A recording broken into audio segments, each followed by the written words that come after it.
Hello, I'm Kevin Hayes, the Story Man. Welcome to the Nightly Bedtime Story Podcast, where you can hear a bedtime story every night.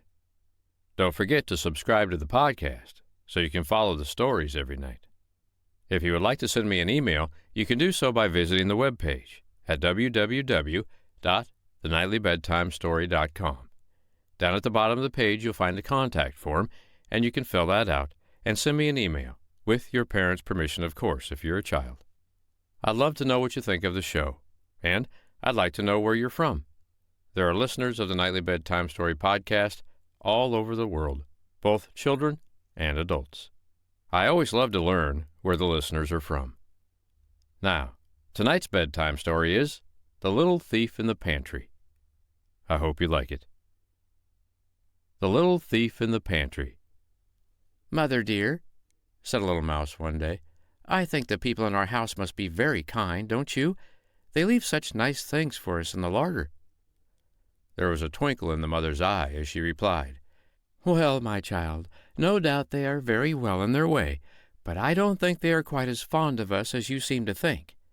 Now remember, Gray Whiskers, I have absolutely forbidden you to put your nose above the ground unless I am with you. For kind as the people are, I shouldn't be at all surprised if they tried to catch you." Gray Whiskers twitched his tail with scorn. He was quite sure he knew how to take care of himself, and he didn't mean to trot meekly after his mother's tail all his life. So, as soon as she had curled herself up for an afternoon nap, he stole away and scampered across the pantry shelves. Ah, here was something particularly good today. A large iced cake stood far back upon the shelf, and Gray Whiskers licked his lips as he sniffed it. Across the top of the cake there were words written in pink sugar, but as Gray Whiskers could not read, he did not know that he was nibbling at little Miss Ethel's birthday cake. But he did feel a little guilty when he heard his mother calling. Off he ran, and was back in the nest again by the time his mother had finished rubbing her eyes after her nap. She took Gray Whiskers up to the pantry then, and when she saw the hole in the cake, she seemed a little annoyed. "Some mouse has evidently been here before us," she said, but of course she never guessed that it was her own little son. The next day, the naughty little mouse again popped up to the pantry when his mother was asleep, but at first he could find nothing at all to eat, though there was a most delicious smell of toasted cheese. Presently he found a dear little wooden house, and there hung the cheese, just inside it. In ran Gray Whiskers, but oh, click went the little wooden house, and the mouse was caught fast in a trap.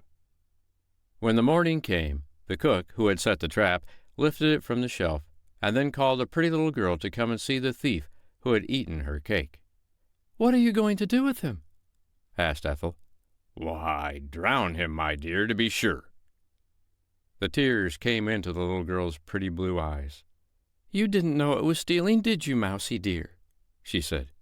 "No," squeaked Gray Whiskers sadly. "Indeed I didn't." Cook's back was turned for a moment, and in that moment tender-hearted little Ethel lifted the lid of the trap, and out popped Mousie. Oh, how quickly he ran home to his mother, and how she comforted and petted him until he began to forget his fright. And then she made him promise never to disobey her again, and you may be sure he never did. The end. I hope you liked tonight's bedtime story, The Little Thief in the Pantry. Well, that little mouse, like many little mice before him, decided that his mother didn't know quite as well as he did what he should and shouldn't do. And he got in big trouble, didn't he? Thanks to the kindness of that little girl, he got a second chance. And from then on, he paid closer attention to his mother. I'm Kevin Hayes, the Story Man. I'll be back tomorrow night on the Nightly Bedtime Story Podcast to tell you another bedtime story. But for tonight, good night.